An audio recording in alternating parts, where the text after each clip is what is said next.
What's up, rap stars? Welcome to the show this week with your host, Romeo Santos, and co-host, of course, the infamous Kenneth Fulton. Kenny, how are you, friend? Doing good, brother. How you doing? I'm doing great, man. We missed a couple of weeks and I missed it. There's been a lot happening in the real estate market. Um, June has been nuts. We're having a huge month. A lot of stuff is coming to Yes. fruition. But you know what? We're actually starting to see a little bit of reduction in the craziness. So why don't you start? Tell us what it is that you're seeing. I mean, so like you said, we've had a great June, so big month for both of us and really happy to see these numbers come in.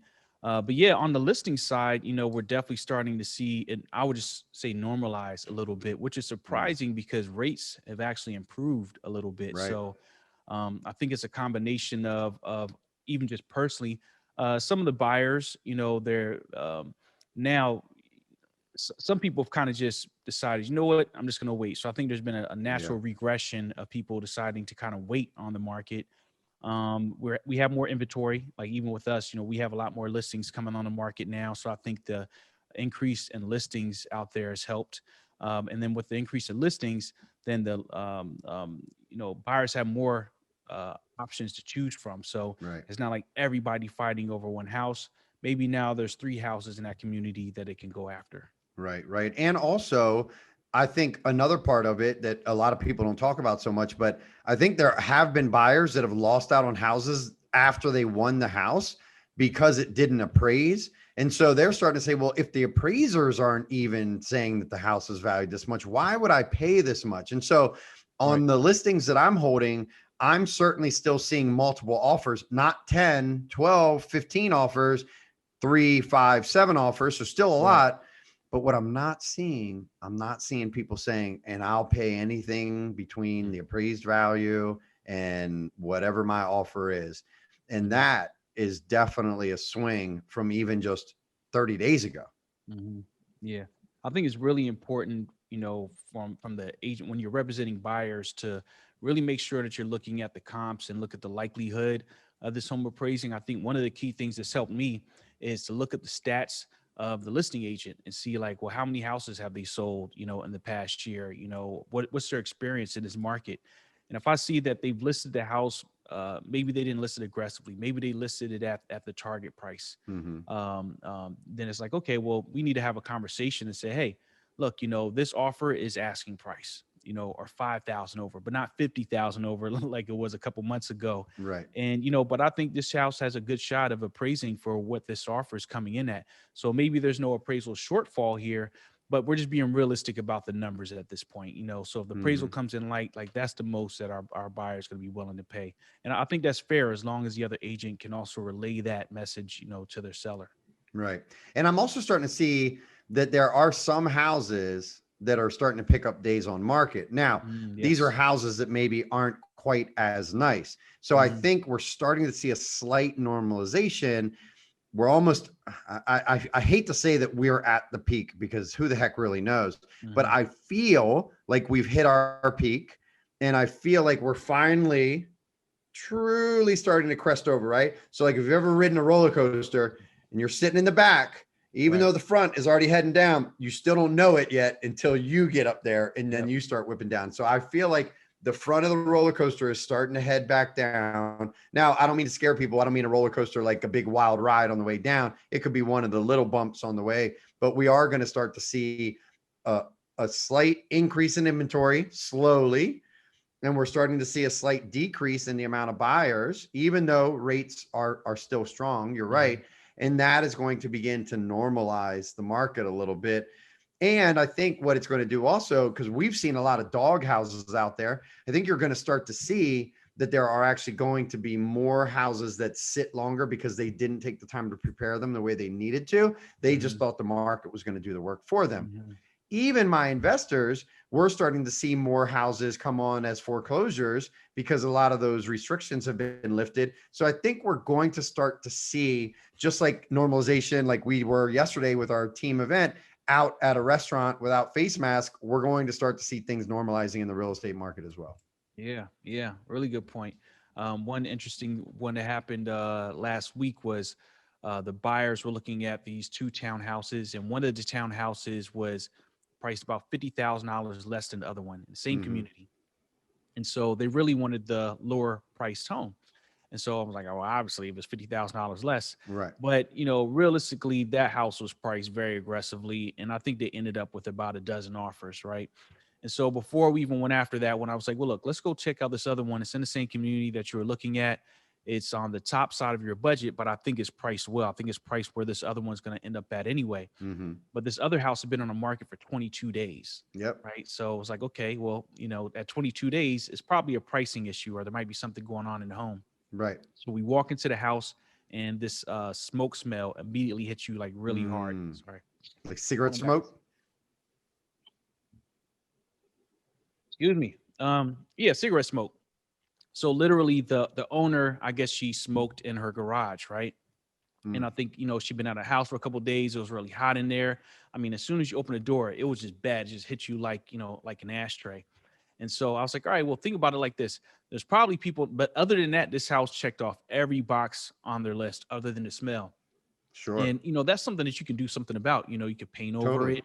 Yep. So what we ended up doing was offering asking price and then asking for a $10,000 credit Oh to wow. paint and replace carpet. And you would think in this market that that's just not going to fly. But at Yep. 22 days on market, again, like this is, where you're at right now. This is a solid offer from a solid qualified buyer, and that offer got accepted. So even in a market where some people think like, you have to make these crazy offers, we're still throwing out reasonable offers, but you have to look for those key indicators, like you said, like high days on market or Yep. something that's scaring other people off, like, smoke or any amount of work that a buyer might have to do that other people may not want to do. Yeah. 100%. And with the normalization, you're gonna see what we always see, right? So when the market started going crazy, and we're telling buyers, you need to be aggressive, or you're not going to get the house. And people would say, well, I'm not doing that. And they would take their time, take their time, take their time. And they could have been a little aggressive up front. Let's just use 300,000 as a number. And maybe they paid 320, and 20 and 10 of that came out of pocket because it didn't appraise. Well, they're in at 320. But now, because of a few months of this happening, that same neighborhood is now 360. And to get in, they might need to be at 370. So they Right. spent more anyways. Yep. Exactly. Right. I'm seeing that with a few clients now where, we got them in a couple positions and they decided they didn't want to spend that much, which is totally their prerogative, 100%. But now where we're at, because prices have gone up, they don't see anything ever that's in the price range that they want to stay within now. Yeah.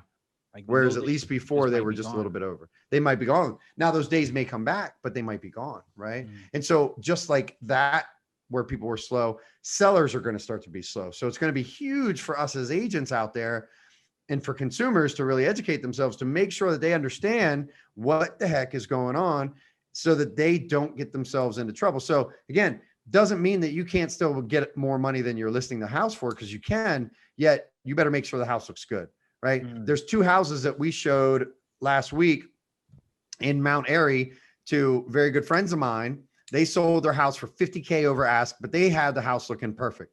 Well, these two houses, they are pricing way up. They're both at 625, and that neighborhood's probably topping out at 615. So they're already pushing it. Both of them now are creeping up on 20 days on the market. And one of Right. them just reduced the price by a whopping $5,000. Right. And Not and the enough. house that I was referring to, where that was at 22 days of market, that was Mount Airy as well. Oh yeah. So there's definitely something happening in that Yeah. market there. Yeah. Well, and I think that like plus 600 number is Right. starting to maybe slow just a little bit, but that like what, 350 to 500, 550, that's Yeah. still moving pretty quick. Yeah. There's a It's lot just of people in that price yeah, range. still very affordable. Yeah. Still a lot of first time home buyers, millennials. That's really Mm-hmm. their target price, that anywhere around like that $350,000 range.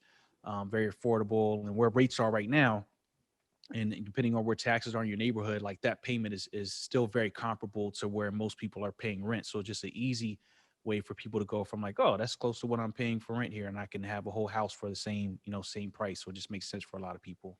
Right. Right. All right. So the market watch. Let's talk about what's been going on in the last 7 days. Okay. So in the last 7 days in our entire multiple listing, we've had 3,060 coming soon properties listed.